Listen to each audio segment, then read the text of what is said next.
राम श्री राम नारायण ओम श्री राम।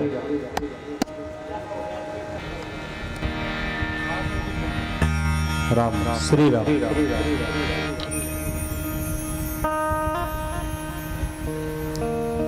आइए, जहां तक भी मेरी आवाज पहुंच पा रही है इस माइक्रोफोन के माध्यम से सभी श्रोता बंधुओं को सूचित किया जाता है कि श्रीमद् भागवत कथा श्री शिव महापुराण की कथा शुभारंभ होने जा रही है।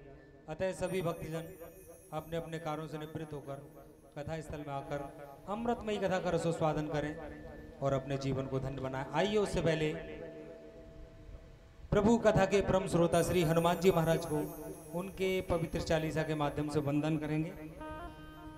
तदोपरांत कथा प्रसंग।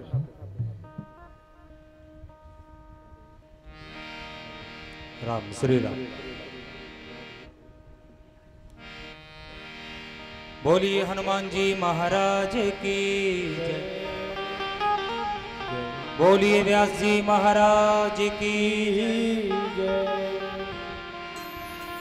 हर हर महादेव, हर हर महादेव।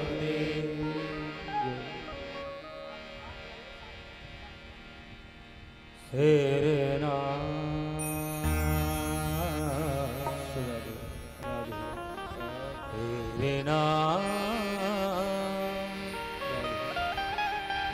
हेरे नाम हेरे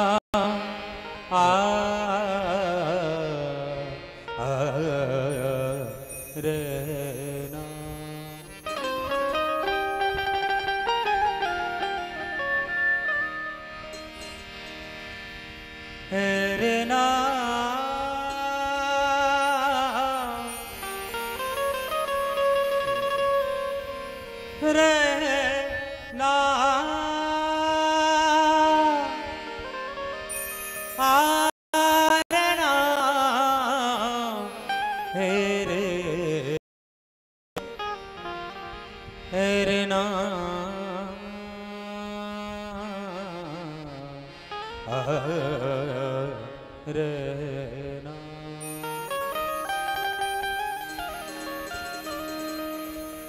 वक्रतुंड महाकाय सूर्यकोटि समप्रभ निर्विघ्नं कुरु मे देव सर्वकार्येषु सर्वदा।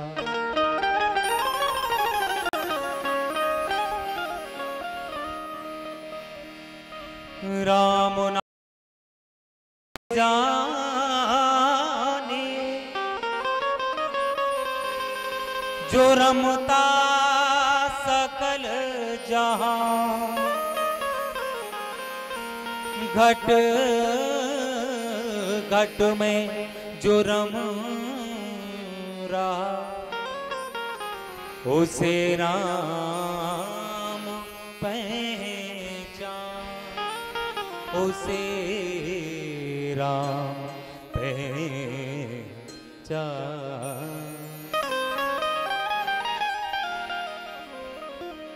बोलिए राजा रामचंद्र भगवान की जय। राम नाम सोई जाने जो रमता सकल जहां। राम नाम सोई जाने जो रमता सकल जहां, घट घट में जो रम रहा उसे राम पहचान।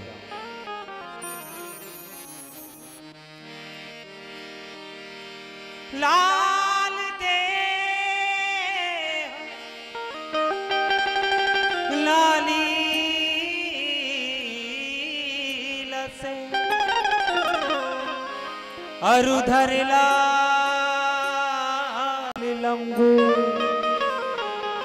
वज्र दे दानव दलन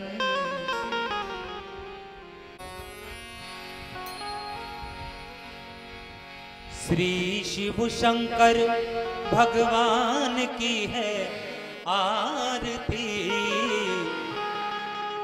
पापियों को पाप से है तारती। श्री शिव शंकर भगवान की है आरती, पापियों को पाप से है तारती। श्री शिव शंकर भगवान की है आरती, पापियों को पाप से है तारती। श्री शिव शंकर भगवान की है आरती, पापियों के पाप से है तारती। ये महादेव देवों के देव, ये सबसे देव निराला, डमरू को बजाने वाला। ये महादेव सबसे देव निराला, डमरू को बजाने वाला। ये सुख करता ये दुख हरता, ये सुख करता ये दुख हरता। श्री महादेव की आरती, पापियों को पाप से शिव शंकर भगवान की आरती, पापियों को पाप से है तारती। ये महाकाल बालों के काल, ये महाकाल कालों के काल, ये मान सरोवर वाले, ये मान सरोवर वाले हैं भक्तों के रखवाले। ये महाकाल कालों के काल, ये मान सरोवर वाले भक्तों के हैं रखवाले। कर चरणों में धूल, कर में त्रिशूल चरणों, श्री विश्वनाथ की आरती, पापियों को पाप से है तारती। श्री शिव शंकर भगवान पाप से है तारती। ये बर्फानी ये उगड़दानी, पर्वत पे डाले डेरा, है नाग गले में डाले। ये बर्फानी ये उगड़दानी, पर्वत पे डाले डेरा, है नाग गले में डाले। शिव भंडारी शिव करतारी, शिव भंडारी शिव करतारी, श्री नीलकंठ की आरती, पापियों पाप से है तारती।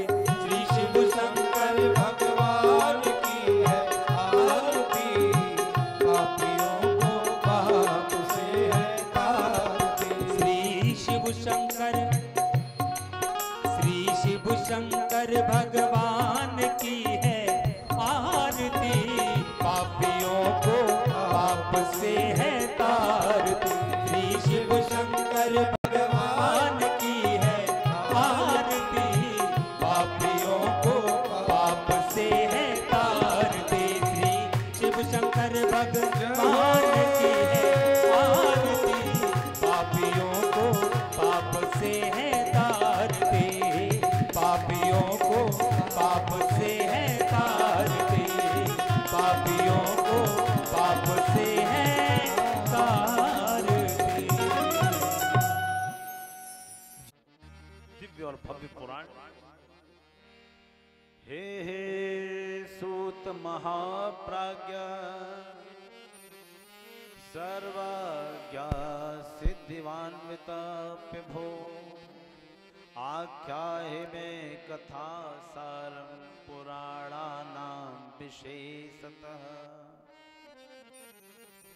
सूत जी के आगे शौनकादि ऋषियों की मंडली लगी है और ऋषि एक ही बात पूछ रहे हैं, प्रभु ये संसार काल रूपी सर्प है और काल रूपी सर्प में सृष्टि के उत्पन्न होने से लेकर अब तक लोग समाते जा रहे हैं, लेकिन इस काल रूपी सर्प का पेट नहीं भर रहा और काल रूपी सर्प अभी लोगों को डसने के लिए और तैयार बैठा है। अब तो कलयुग है तो और जल्दी जल्दी लोगों की उम्र कम हो रही है। बचपन से डायबिटिक हो जाता है आदमी, थायराइड का पेशेंट हो जाता है, किडनी फेल हो जाती है। तो प्रभु व्यक्ति अपने कर्मानुसार जो दुस्सह कर्म कर रहा है उससे उसका तारण तरण कैसे होगा? कोई अच्छी कथा ऐसी हमें सुनाएं जिससे उस व्यक्ति का तारण तरण हो सके, वह व्यक्ति कल्याण की प्राप्ति कर सके। तो सूत भगवान बोले, शौनको विप्रो, जीव अपने कर्म के अनुसार इस संसार चक्र में आता है और भोगों को पूर्ण रूप से भोगता है। और भोग व्यक्ति को ही भोगना है, उसके भोग में कोई साझेदारी नहीं कर सकता, कोई साझेदारी नहीं कर सकता। कहा एतस्माद् परम किंचित पुराण क्षयवतो मुने न विद्यते मनः शुद्धै कलेजानां विशेषतः। विशेष रूप से इस कलयुग में व्यक्ति समझता है कि हम पुण्य कर रहे हैं, लेकिन पुण्य करते करते वो पाप की प्राप्ति करता है। तो इस कलिकाल को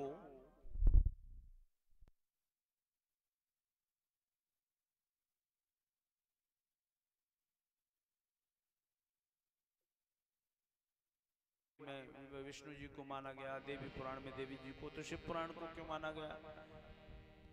तो शंकर जी कौन है? श्री रामचरितमानस के प्रारंभ में आता है, वंदे बोधमयम नित्यम गुरुम शंकर रूपिणम। सच्चे गुरु शिव है। वो कैसे हैं? गिरीशम, पर्वतों की देवता। पर्वतों से क्या अर्थ है? बोले पर्वतों का अर्थ है कि ऊबड़ खाबड़। पर्वत ऊबड़ खाबड़ होते हैं ना, तो ऊबड़ खाबड़, वैसे ऊबड़ खाबड़ ये दुनिया है, और ये दुनिया जब ऊबड़ खाबड़ है तो इसको कंट्रोल करने के लिए भगवान शिव जैसे ही देवता की आवश्यकता है, जो भोले हैं और भाले भी हैं। जो भोले और भाले दोनों ही, क्षणे रुष्टा क्षणे तुष्टा। तो शिव जी की आवश्यकता है। तो कहा एतत् शिव पुराणम ही परमम शास्त्रम उत्तमम। परम शास्त्र शिव पुराण को माना गया। बोले इतना माना गया, इसको इतना माना गया कि इस पुराण को जो व्यक्ति आदर सहित कहने वाले की तो बात छोड़ दो, जो आदर सहित सुनता है,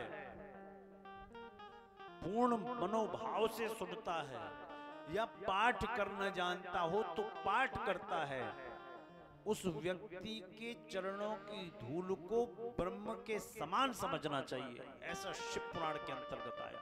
सुनना तो छोड़ दो, सुनाना तो छोड़ दो, सुनने वालों की चरणों की धूल के समान, चरणों उसकी धूल ब्रह्म के समान मानी गई, ऐसा बताया।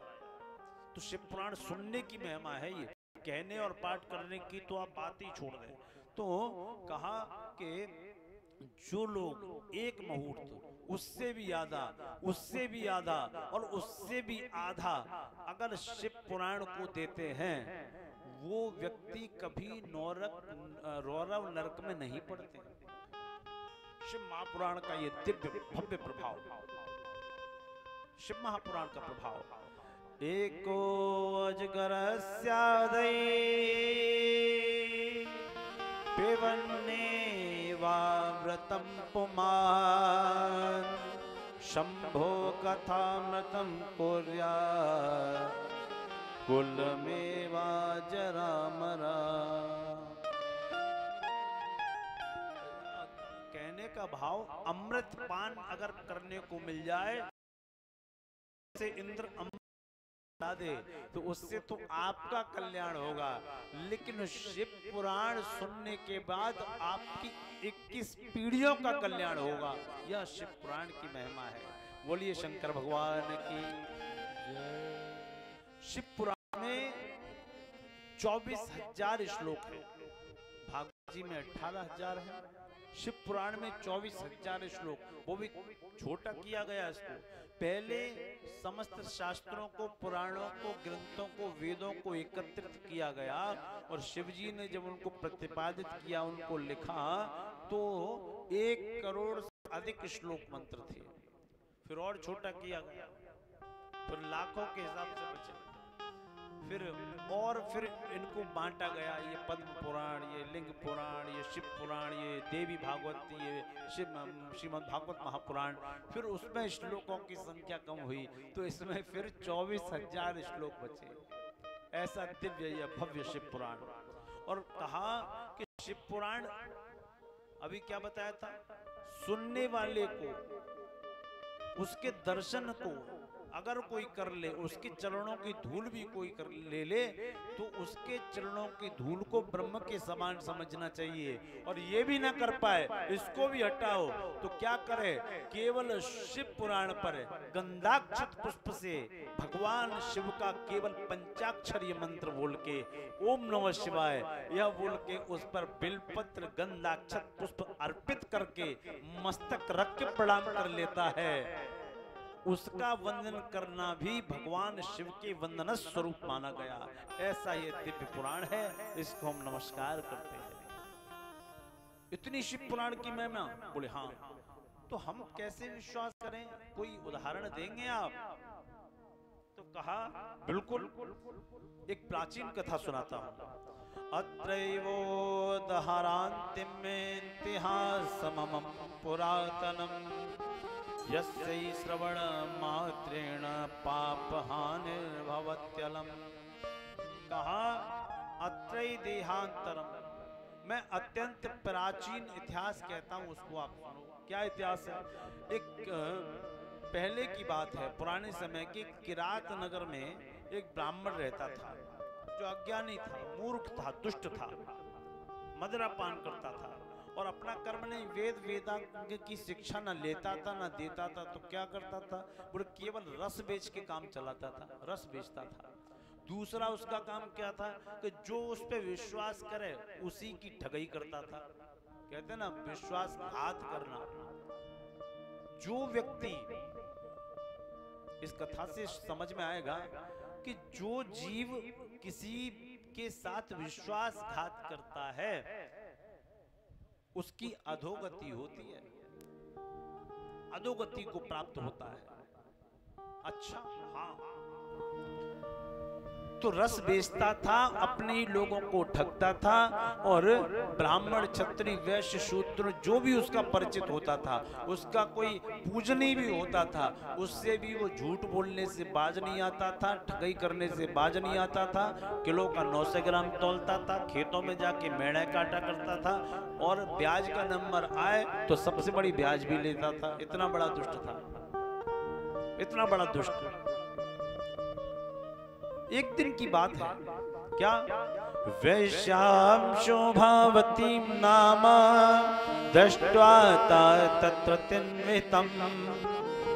एक दिन उसकी दृष्टि एक शोभावती नाम की वैश्या पे पड़ गई और वैश्या श्रृंगार भूत थी, श्रृंगार करके बैठती थी। तो श्रृंगार भूत वैश्या जब दिख गई उसको तो उसका मन उस पे आ गया। मन बकरा है, इच्छा है मृग मरीचिका कभी न पूरी होए, पूरी होती ये लगे पर पूरी ना होए। तो उसका मन उस पे आ गया और उसने विवाह का प्रस्ताव उसके सामने रखा। वैश्या ने कहा कि एक ब्राह्मण का घर मिल रहा है मुझको, चोर सही लेकिन नाम ठप्पा तो ब्राह्मण का लगा हुआ है, हमारा क्या जाएगा। वैश्या उसके साथ रहने लगी। विवाह नहीं हुआ लेकिन रहने लगे। घर पे ये बात पता चली। जब घर पे ये बात पता चली तो घर वालों ने कलह की, भाई खानदानी लोग तो परेशान होंगे ना कि तुम वैश्या को रखते हो, गांव में बदनामी हो रही है, लोग हमारे बारे में न जाने क्या क्या कह रहे हैं। तो वैश्या को उसने ये बात बताई। वैश्या ने कहा अच्छा एक कमाई का साधन मिला, ये भी चला जाएगा। तो वैश्या ने मदरा पिला के उसको मस्त कर दिया खूब पहले तो, और कान भराई शुरू कर दी। तो ये अपने घर गया और इसने सोते हुए समय माता पिता भाई बच्चे सबका वध कर दिया। पहले से दुष्टता और इसके दिमाग पे छा गई। अब जब घर में कोई नहीं दिखा, एक दिन मन में इतना उद्वेग कि मैंने सब कुछ खत्म कर दिया। कभी कभी व्यक्ति को होश आता है मैंने बहुत कुछ खत्म कर दिया। 9 लोगों पे कभी भरोसा नहीं करना चाहिए। गिना दें, बुरा तो नहीं मानोगे? अब मान जाओ तो क्या कर सकते हैं, गिनाना ही तो है ना। बंदर बागी बौनिया, एक तो बंदर पे कभी भरोसा मत करना, कब पलट के बाहर कर दे भरोसा नहीं। बागी माने आतंकवादी, और बोलने व्यक्ति पे बटन बोट बेसील, और वोटर जो पैसे से खरीदा जाता है वो वोटर आपको ही वोट देगा, इसकी गारंटी नहीं है, क्योंकि आप जैसे न जाने कितने लोगों से वो पैसा ले चुका है। और जो दुष्ट प्रवृत्ति का व्यक्ति होता है, जिसके अंदर शील नहीं होता, वो समाज में कभी भी आपका अपमान कर सकता है, उस पर भी कभी भरोसा नहीं करना चाहिए। तो कहा बंदर बागी बौनिया बटन बोट बेसील, ये नो होय न अपने वैश्या वैद्य वकील। वैश्या पे भी नहीं, और जो डॉक्टर है उस पे भी थोड़ा सा कम करना चाहिए। आप डॉक्टर के पास जाओगे, कहोगे कि परेशान है, डॉक्टर आपको इमरजेंसी में अंदर बुला लेगा, क्योंकि आप उसके जान पहचान के, फीस भी नहीं लेगा, लेकिन मन में उसकी कसक रहेगी कि इस आदमी से फीस नहीं ले पाई। मेडिकल का पर्चा बनाएगा और कहेगा उस मेडिकल से ही दवा लेना, वहीं ये दवा मिलेगी, वहीं ये साल्ट मिलेगा। तो क्या बोले उस मेडिकल वाले से? उस मेडिकल वाले से कह देना कि डॉक्टर साहब हमारे बड़े भैया हैं। तो पर्चा लेके मेडिकल पे पहुंचे और कहा कि अमुक अमुक डॉक्टर साहब हमारे बड़े भाई हैं, तो आप ये दवा दे दो हमें। तो बड़े भाई न बताते तो कमीशन थोड़ा कम कटता, बता दिया तो 200 रुपए उसने वहीं अपनी फीस निकाल ली। ऐसे ही वकील का काम, स्टाम्प लेना है तो अमुक आदमी से लेना। अब पैसा हमें पैसे की बात थोड़ी है, हम तुम्हारे भाइयों कह देना वकील साहब हमारे भाई हैं, तो वहाँ स्टाम्प मेंडर ने पूरा पैसा निकाल लिया। तो भरोसा इन लोगों पे नहीं करना चाहिए, ऐसा श्रुति कहती है, ऐसा नीति कहती है। उस पे भरोसा किया। समय आया, एक दिन की बात, चूंकि समय पलटता जरूर है, जीवन में समय का इंतजार जरूर करना चाहिए। समय ने पलटा मारा, थोड़ी सी बुद्धि परिवर्तित हुई। वहां से वो एक दिन घूमता घामता देवयोग से झूसी प्रयाग में पहुंचा, और प्रयाग में जब पहुंचा तो वहां उसने एक शिवालय देखा, शिव जी का दिव्य भव्य मंदिर देखा।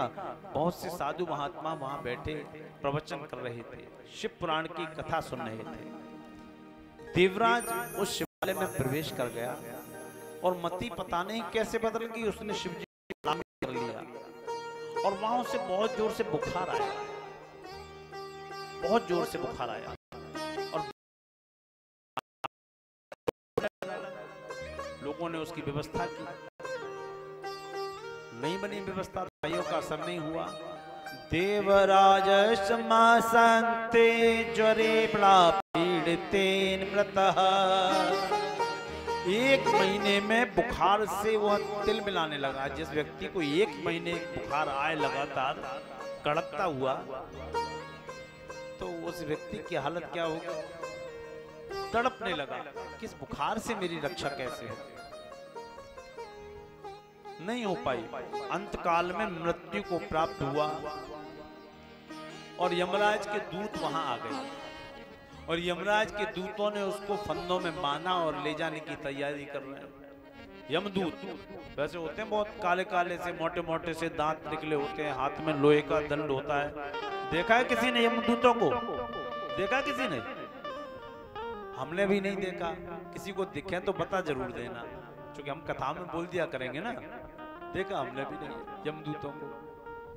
लेकिन यमदूत ले जाने ही वाले थे, तब तक देखा कि गौर वर्ण में, यानी कि सुंदर गोरे स्वरूप में रुद्राक्ष की मालाएं धारण किए, त्रिपुंडधारी, भस्म लेपित, त्रिशूलधारी भगवान शिव के गण वहां उपस्थित हो गए।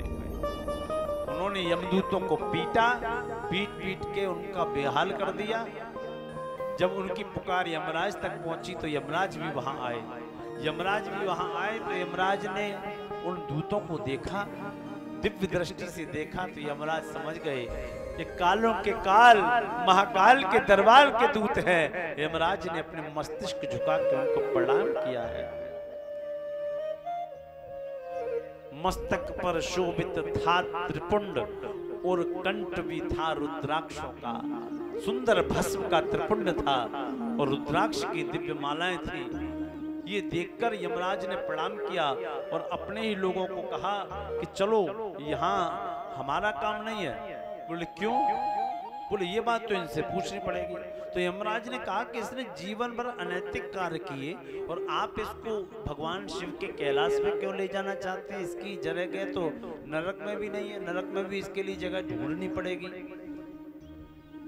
तो यमदूतों के इस प्रकार कहने पर, यमराज के इस प्रकार कहने पर भगवान शिव के गणों ने कहा इसने जीवन भर पाप किया लेकिन एक अच्छा काम कर लिया। क्या?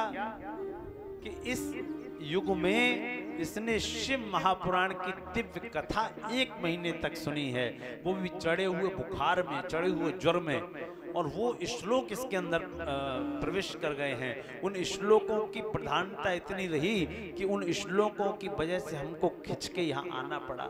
इसलिए ये अब भगवान शिव के कैलाश में जाएगा। बोली शंकर भगवान की जय, राधा रानी सरकार की जय हो। तो ये अब शिव के धाम को जाएगा।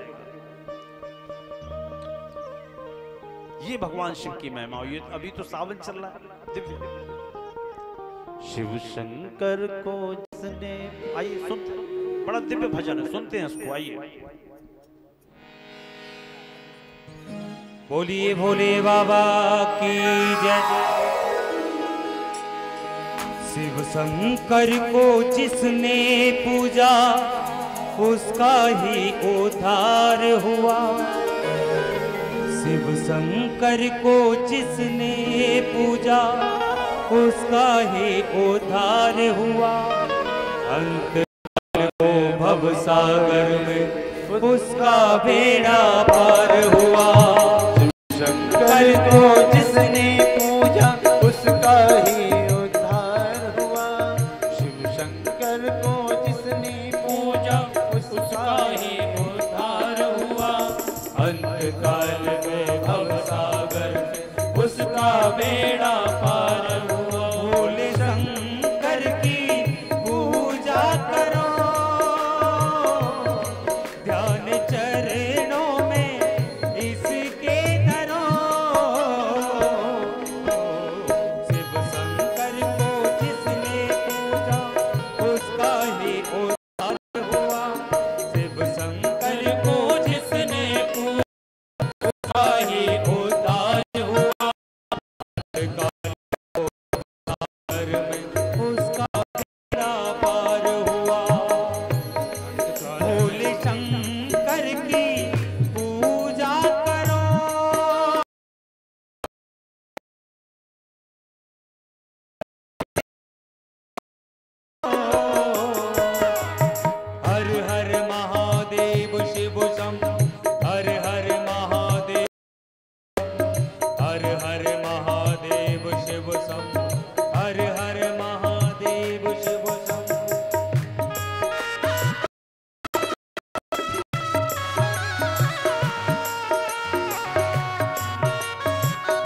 हर हर महादेव शिव शंभु हर हर महादेव शिव शंभु हर हर महादेव शिव शंभु हर हर महादेव शिव शंभु हर हर महादेव शिव शंभु हर हर महादेव शिव शंभु हर हर महादेव शिव शंभु हर हर महादेव शिव शंभु हर हर महादेव शंभु हर हर महादेव शंभु हर हर महादेव शंभु हर हर महादेव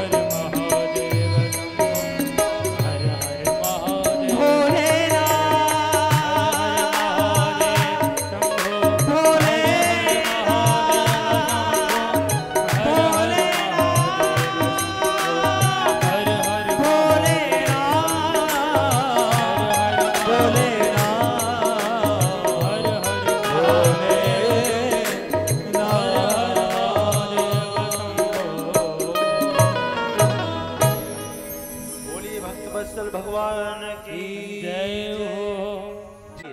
और हम इसके कतई पक्ष में नहीं है कि विप्रवादी हो ब्राह्मणवादी हो ना, जो पुराण में है वो सत्य आपके सामने परोसा जाएगा, क्योंकि पुराण शास्त्र वेद ये जातियों के आधार पे नहीं, ये सत्यता के आधार पे है। ब्राह्मण ब्राह्मण होता है, इसमें कोई दो राय नहीं। नीम नीम होता है और पीपल पीपल होता है। पीपल नीम नहीं हो सकता, नीम पीपल नहीं हो सकता, लेकिन उसका मुख्य कर्म क्या है, उसका मुख्य धर्म क्या है, वो सुनो। कहा कि जो ब्राह्मण नित्य उठ के वो दुर्गा सप्तशती का पाठ करे ना करे कोई बात नहीं, वो और कोई काम करे ना करे कोई बात नहीं, लेकिन उस ब्राह्मण को संध्या अवश्य करनी चाहिए। संध्या की एक 15 मिनट की क्रिया होती है। सूर्य अगमर्षण है, सूर्य उपस्थान है, सूर्य अर्घ है और गायत्री। सूर्य साधना ही गायत्री साधना है और गायत्री साधना ही सूर्य साधना है। पूज्यपाद श्री भक्तमाली जी महाराज मलुक पीठाधीश्वर जी श्री राजेंद्र जी महाराज को आप सुनते होंगे, बहुत अच्छी बात कहते हैं। वो कहते हैं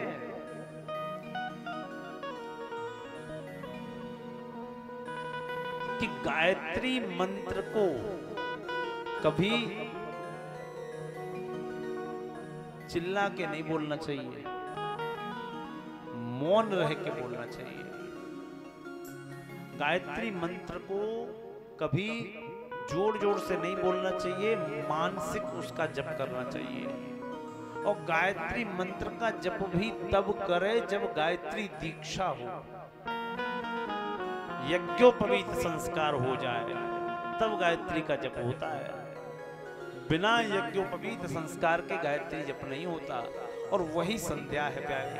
और जो ब्राह्मण, ऐसा नहीं है कि बहुत चमक दमक लेके हम मंच पे बैठे हैं तो हम अच्छे ब्राह्मण हो गए, नहीं नहीं नहीं। जो ब्राह्मण संध्याहीन होता है उस ब्राह्मण के हाथ का जल भी पीना निषेध बताया गया है। ब्राह्मण को संध्याहीन नहीं होना चाहिए। संध्या मूल होता है, जड़ होती है। लेकिन उस गांव में ऐसा क्या था?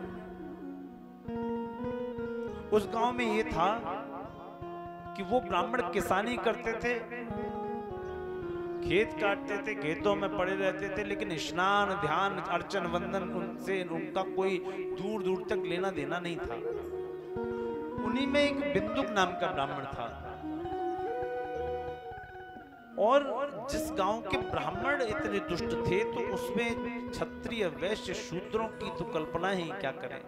स्त्रिया सर्वाग्यश्च कुटिला स्वैर नेपाललास, और स्त्रियां भी वहां की कुटिल हो गई। अब जैसे घर में आएंगी वैसा ही असर पड़ेगा, कुटिल हो गई। बिंदुक नाम का जो व्यक्ति था उसकी पत्नी का नाम था चंचुला। चंचुला अपने पतिव्रत धर्म में अग्रणी थी, खूब अच्छा पतिव्रत धर्म निभाती थी, लेकिन उसका पति ये सब नहीं कर पाता था। तो पति क्या करता है, बोल कि चंचला इतनी रूपवान थी कि सब उस पे रीच, पूरा गांव उस पे रीचता था, लेकिन पति अपनी उस पत्नी को छोड़ के अन्य स्त्रियों पे रीचता था, उनके साथ संसर्ग करता था, वेश्याओं के पास जाता था। पत्नी ने बहुत समझाया, समझाती पत्नी तो उसको मारपीट करता था, मारता था, पीटता था, दंड देता था। एक बात शुकाबाद नगर वालों हृदय में धारण करना, मैं पक्ष नहीं ले रहा, मैंने प्रारंभ होते ही कहा था, ये शिव पुराण शक्ति के बिना अधूरा है, ये सृष्टि भी शक्ति के बिना अधूरी है। ब्रह्मा जी ने सबका निर्माण कर लिया, लेकिन स्त्री का निर्माण करना जब शुरू किया तो स्त्री का निर्माण नहीं कर पाए ब्रह्मा जी अकेले, स्त्री को प्रकट ही नहीं कर पाए, और बिना स्त्री के सृष्टि हो नहीं सकती थी। तो जो ये विंदुक नाम का व्यक्ति अपनी पत्नी के साथ करता था मारपीट, समाज में ये प्रचलन बहुत है। कोई किसी की बेटी होती है, कोई किसी की बहन होती है, उस पिता ने अपनी बेटी को एक राजा के घर में विवाह किया। राजा के समान आप पगड़ी लगा के आए थे, घोड़े पे बैठ के, तिलक के समान आपको पूजा, विष्णु के समान माना, और कन्या को वराय विष्णु रूपाय, और कन्या को लक्ष्मी माना, और उस लक्ष्मी को आपको समर्पित कर दिया। और हमने क्या किया, उस पिता की लाडली को कुछ बात होने पे गिरा गिरा के मारा, उसके हाथ पैर तोड़ दिए। प्यारे, एक बात स्पष्ट रूप से ध्यान में धर लेना, कितने भी मंदिर धोलो आप, कितनी भी दुर्गा सप्तशती के यज्ञ करा लो आप, कितने भी सचंडी सहस्त्र चंडी करा लो आप, जो पुरुष अपनी पत्नी या स्त्री पर अत्याचार करता है, हाथ उठाता है, वो दुनिया का सबसे कमजोर पुरुष होता है, सबसे कमजोर व्यक्ति होता है। स्त्री पे हाथ क्यों उठाना? मोहल्ले में झगड़ा करो, चोरियां हो रही हैं उनको रोको, लोग दूसरी बच्चियों का बलात्कार कर रहे हैं उनको रोको ना, अपनी स्त्री पे ही ताकत आजमाना नहीं, सर्वथा गलत। उन लोगों का कभी कल्याण नहीं होता। और एक बात माताएं भी सुन ले, हमारी माताएं भी भटकती हैं, कहती हैं कि हमारे वेदों में गलत लिखा है, स्त्री को पीछे रखा गया ना, हम लोगों को गलत पढ़ाया गया है। वेदों में स्त्री को कभी पीछे नहीं रखा गया। वेदों में, शास्त्रों में, पुराणों में यही कहा गया, यत्र नारी पूजन्ते रमन्ते तत्र देवता। जहां नारियों की पूजा होती है वहां देवताओं का रमण अपने आप हो जाता है। नारियों की पूजा, गार्गी कितनी बड़ी विदुषी थी, उसकी पूजा की गई हमारे यहाँ। हमारे यहाँ नारियों की पूजा की जाती है, हमारे यहाँ सतियों की पूजा की जाती है। हमारे यहाँ पूजने की विधि है, मारने की विधि नहीं है प्यारे। क्योंकि आप किसी को मार रहे हैं तो आपकी बहन या बेटी, आप वो भी किसी के यहाँ ब्याही गई होगी। हाँ, घरों में बातें होती हैं, उन बातों को बातों से ही हल करना चाहिए। तो विंदुक नाम का व्यक्ति चंचला को मारता पीटता था। चंचला का मन भी एक बार हाथ से निकल गया। उसने कहा, मेरा पति इतना दुष्ट है, मैं इतनी रूपवान हूं, और ये दूसरों के साथ जाता है, वेश्याओं को रखता है। मैंने समझाया तो मुझको मारता है, पीटता है, मुझे इसने मार पीट के कुरूप बना दिया। तो वो भी पर पुरुष में संलग्न हो गई, उसका भी मन एक पुरुष पे रीझ गया। एक दिन की बात है कि बिंदुक ने अपनी पत्नी के साथ उस पुरुष को देख लिया, उस प्रेमी को देख लिया, और अपनी पत्नी को फिर मारने लगा। वो पुरुष तो चला गया। बिंदुक ने कहा, कितनी दुष्टा हो गई कि मेरे होते हुए तू पर पुरुष पे रीझ गई, उसको अपने साथ लेके आ गई घर में। तो बोली कि मुझसे आप ये बात कह रहे हैं, ये बात अपने ऊपर लागू करो। मैं रूपवान हूं, आपसे कई गुना सुंदर रूप है मेरा, ऐसा पूरा गांव कहता है। अपने पिता की लाडली थी मैं, अपने पति को ईश्वर मान के इस घर में आई थी, और मेरे पति ने क्या किया? बोले मेरे पति ने भी किसी और को अपने साथ रखा, वैश्याओं को अपने साथ रखा, वैश्यागामी हो गया, तो मेरा भी तो मन ही था ना, और मन कभी अपने वश में नहीं होता, मेरा भी तो मन फिसल गया। अब बिंदु को उसको समझाने की जगह और अपने रास्ते को बदलने की जगह उसके दिमाग में क्या खुरापाते आई, ये सुनो आप। बिंदु नाम का वो ब्राह्मण अपनी पत्नी से बोला, अथ विप्र सकृत बुद्धो बिंदु गो वृषलीपते काले निधन प्राप्तो जगाम नरकम खलः। बिंदुक ने कहा एक काम हो सकता है, वैसे भी मैं पूरे दिन फालतू का पड़ा रहता हूं, मेरी पत्नी दूसरे पुरुष के रंग में रंग ही गई है, तो उसने अपनी पत्नी को बुलाया, बहला फुसला के शांत किया, और बहला फुसला के शांत किया, फिर अपनी पत्नी को समझाया कि देखो हमारी आदत अब छूटने वाली है नहीं, हम जैसे वैसे रहेंगे, और तुम्हारा भी प्रेम उस व्यक्ति से हो गया है, अब तुम एक काम करो, तुम यही व्यापार कर लो, देह व्यापार कर लो, तुम भी अपने यौवन का आनंद उठाओ और धन कमाओ, और धन मुझे तो मैं भी अपने जीवन का आनंद उठाऊंगा। वो चंचला नाम की सती एक वैश्या बन गई, वैश्या बन गई, उसने भी विचार नहीं किया, वो प्रेमी के साथ नहीं, फिर तो उसने अपना देह व्यापार ही शुरू कर दिया। तो लोगों ने उसके प्रति अपना आभार व्यक्त भी किया कि चलो तुम अब सही मार्ग पे आई हो, तो चलो तीर्थ में चलते हैं।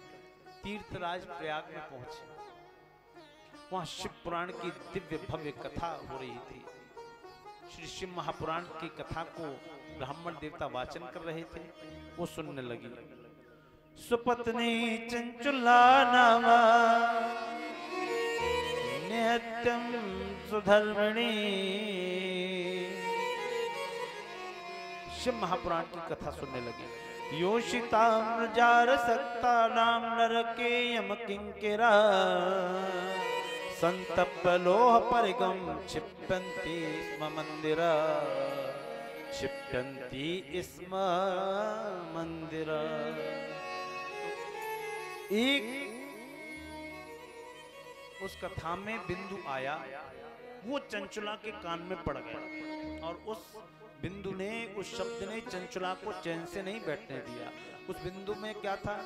उस बिंदु में ये था कि जो स्त्री पर पुरुष के साथ रतिक्रिया करती है, अपना शरीर साझा करती है, या पर पुरुष पर स्त्री के साथ रतिक्रिया करता है या शरीर साझा करता है, उसको यमदूत नरक में ले जाके, अगर स्त्री करती है तो लोहे के पुरुष से उसका, लोहे के पुरुष को गर्म करते हैं, उसको लाल करते हैं, फिर स्त्री को उससे समागम कराते हैं, और जब वो दूर हटने की कोशिश करती है तो उसके लज्जा स्थानों पर गरम गरम शूल लगाते हैं ताकि वो और जले। और यही पुरुष के साथ होता है, पुरुष को भी एक लोहे की जलती तपती स्त्री को दिया जाता है। यमराज के दूत उसमें शूल घुसेड़ने लगते हैं, फिर वो चीखती है, चिल्लाती है। ये कथा के बिंदु, ये कथा की पंक्तियां उसके कान में पड़ गईं, और कान में पड़ते ही उसको चेत आया, हाय विधाता, ये मैंने क्या किया। कथा समाप्तो सा नारी निर्गत सुजनेषु च भीता हरहि सितं प्राह शैवं संवाचकं दुजे। कथा समाप्त वो बात थी। जब कथा समाप्त हुई, विश्राम हुई, तो वो चंचुला उन ब्राह्मण देवता के चरणों में गिर पड़ी। बोले व्यास जी महाराज, एक निवेदन करते हैं। क्या? मैंने अपना जीवन बर्बाद कर दिया थोड़े से क्षणिक आनंद के लिए। क्यों? क्या हुआ बताओ तो सही। कैसे बताओ? लज्जा की बात है। तो थोड़ा ठहरो, थोड़ा रोका गया। जब ठहर गई, भीड़ थोड़ी कम हो गई, तब ब्राह्मण देवता ने पूछा, क्या हुआ देवी, परेशान क्यों हो, चिंता की क्या बात है? तब चंचुला ने कहा, प्रभु, उसने, मेरा पति दुष्ट था, मेरा मन हाथ से निकल गया तो मैं भी दुष्टा हो गई। तो मेरे पति ने मुझे संभालने की बजाय मुझे वैश्यावृत्ति में ढकेल दिया। मैं अपने इस देह को न जाने कितने लोगों को समर्पित कर चुकी हूँ, तो मेरे लिए क्या स्थान होगा? यमदूत मुझे बड़ी यातनाएं देंगे। मेरी मुक्ति का कोई उपाय करो प्रभु, ये यातनाएं मैं कैसे सहूंगी? चंचला ने अपनी व्यथा ब्राह्मण देवता से कही और ब्राह्मण देवता ने कहा, तुम चिंता मत करो, तुम्हारी बुद्धि भ्रष्ट हो गई थी। चंचला बोली, हाँ हा विधे मां महापापे दत्वा दुष्वे मुखी हटा अपैति यत स्वधर्मादे सर्व सौख्य करादहो। सारे सुखों को छोड़कर मैं वैश्यावृत्ति में पड़ गई। मैंने अपना जीवन नष्ट कर लिया। सारे जीवन पाप की कमाई की, पाप को अपने बैंक में रखा मैंने। प्रभु कोई उपाय बता दो, कोई मुक्ति का थोड़ा सा उपाय बता दो, थोड़ा सूक्ष्म तो कोई उपाय होगा जिसको मैं कर सकूं, बहुत बड़ा नहीं कर सकती। तो ब्राह्मण देवता ने कहा, सबसे पहले मन को स्थिर करो, सांसों पे विजय प्राप्त करो, आसन को जीतो और भगवान शिव में लगन लगाओ। बोलो ये तो मैं कर लूंगी, क्योंकि मैंने जान लिया है शिव तत्व को, ये तो मैं कर लूंगी, लेकिन आप मेरे लिए क्या कर सकते हैं? क्या कोई उपकार कर सकते हैं मुझ पे प्रभु? तो ब्राह्मण देवता बोले, एक काम मैं कर सकता हूं। क्या? मैं तुम्हारी मुक्ति के लिए शिव पुराण की कथा तुम्हें फिर से सुना सकता हूं। शिव महापुराण तुम्हारे सामने फिर से प्रदर्शित कर सकता हूं। चंचला प्रसन्न हो गई, नेत्रों से अश्रुधार बहने लगे। बोले मन शुद्ध करके बैठ जाओ। एक सुंदर गद्दी पे ब्राह्मण देवता को बिठाया है और शिव महापुराण की दिव्य कथा उसने सुनी। दिव्य कथा सुनने के बाद, अतो हे द्विज पत्नी त्वं विषयेभ्यो निवृत्तधि शृणुशंभो कथं चैता भक्त्या परम पावने। अतो हे द्विजपतिं ततो विशरंभो निवृत्त निभृति। जैसे ही शिव पुराण के दिव्य श्लोक चंचला के कर्णों द्वारा हृदय में प्रवेश हुए, वैसे ही उसके अंतरकरण शुद्ध होने लगा, शुद्धता की ओर जाने लगी और पिछले कर्मों को भूल के केवल शिव और पार्वती के ध्यान में मग्न हो गई। शिव पुराण का विश्राम हुआ, उस पे पान फल फूल जो भी था उसने व्यास जी की विदाई की और व्यास जी की विदाई के बाद उसका भी अंत समय आया। और अंत समय आया तो भगवान शिव की आज्ञा से कैलाश लोक से शिव लोक से एक दिव्य विमान आया और दिव्य विमान आके उस चंचला को बिठा के ले जाने लगा।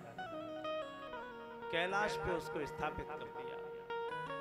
वो कैलाश पे भगवान शिव और पार्वती का जो उसने स्वरूप देखा, उमा महेश्वर का, बोलिए उमा महेश्वर भगवान की जय हो। उस मन में उस रूप में वो खो गई, उस रूप का वो ध्यान धरने लगी।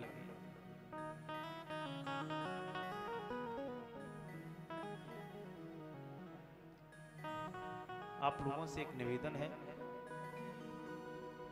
कि भोले बाबा की जगह का प्रांगण वही है, तो थोड़ा थोड़ा सा आगे आ जाए। हिलना नहीं है जगह पे, आगे आना है प्रैक्टिकली, है ना? थोड़ा थोड़ा सा आ जाओ, बाकी और लोग जो आए आप लोग भी थोड़ा थोड़ा सा आगे आ जाए, कोई बात नहीं, जो भी व्यवस्थाएं हैं।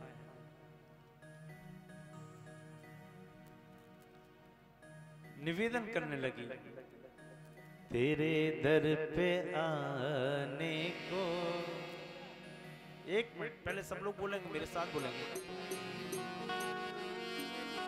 तेरे दर पे आने को जी चाहता है, तेरी दर पे आने को, तेरे दर पे आने को जी चाहता है। बोलो तेरे दर पे आने को जी चाहता है, जी चाहता है तुम्हें दिल लगाने को, तुम्हें दिल लगाने को जी चाहता है, तुम्हें दिल लगाने को जी चाहता। झूठते हुए तेरे दर पे आने को जी चाहता है, तेरे दर पे आने को जी चाहता है। हाँ तेरे दर पे आने, तेरे दर पे आने को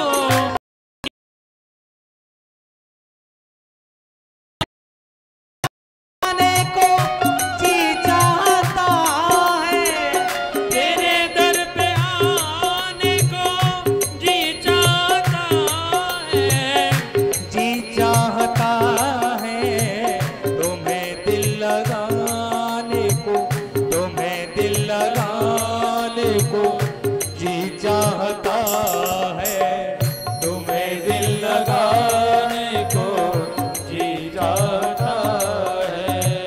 तेरे दर पे आने को, आने को, आने को, आने को जी चाहता है, तेरे दर पे आने को जी चाहता है।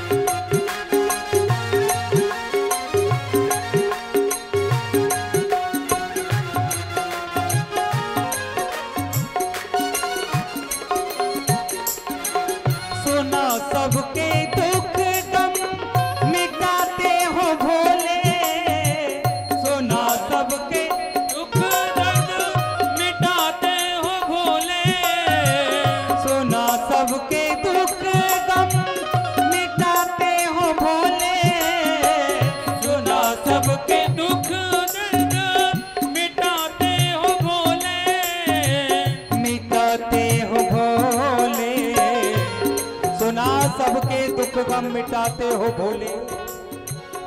इसलिए मेरी भी इच्छा है गमे दिल सुनाने को, गमे दिल सुनाने को जी चाहता है, गमे दिल सुनाने को जी चाहता है। हाँ गमे दिल सुनाने को जी चाहता है, गमे दिल सुनाने को जी चाहता है, गमे दिल सुनाने को जी चाहता है, गमे दिल सुनाने को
सुमिरन करती है दुनिया।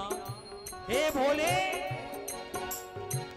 तेरा दर्द पाने को, तेरा दर्द पाने को जी चाहता है, तेरा दर्द पाने को जी चाहता है, तेरा दर्द पाने को जी चाहता है, तेरा दर्द पाने को जी चाहता है, तेरा दर्द पाने को जी चाहता है, ओ तेरा दर्द पाने को जी चाहता है, जी चाहता है, तुम्हें दिल लगाने को, तुम्हें दिल लगाने को जी चाहता है, तुम्हें दिल लगाने को जी चाहता है, तेरे दर पे आने को, आने को, आने को, आने को, आने को, आने को जी चाहता है, तेरे दर पे आने को जी चाहता है। हर हर महादेव। बोल भोले।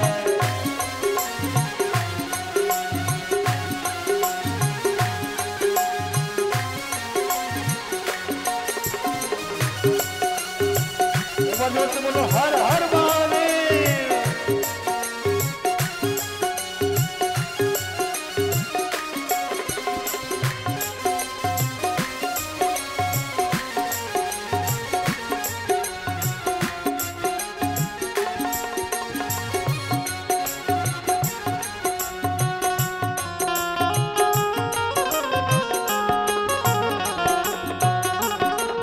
तेरे दर से खाली ना जाए सवाली, तेरे दर पे भोले जाए सवाली, तेरे दर से खाली ना जाए सवाली, तेरे दर से खाली ना जाए सवाली, जाए सवाली, तेरे दर से खाली न जाए सवाली है भोले। इसलिए सभी झोली फैला दो, ये झोली फैलाने को, झोली फैलाने को, कौन कौन झोली फैलाना चाहेगा उठाइए दोनों हाथ और ताली बजा के गाइए। ये झोली फैलाने को जी चाहता है, ये झोली फैलाने को जी चाहता है, ये झोली फैलाने को जी चाहता है, ये झोली फैलाने को जी चाहता है, ये झोली फैलाने को जी चाहता है, ये झोली फैलाने को जी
चाहता है, तुम्हें दिल लगाने को जी चाहता है, जी चाहता है, तेरा दर्द पाने को जी चाहता है।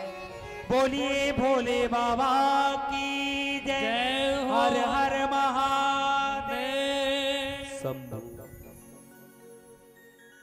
का चंचला की आंखें तिलमिला गई। भगवती पार्वती ने उसको उठाया कि इसने मेरे प्रियतम की कथा सुनी है और अपने हृदय से लगाया। थोड़ा समय बाद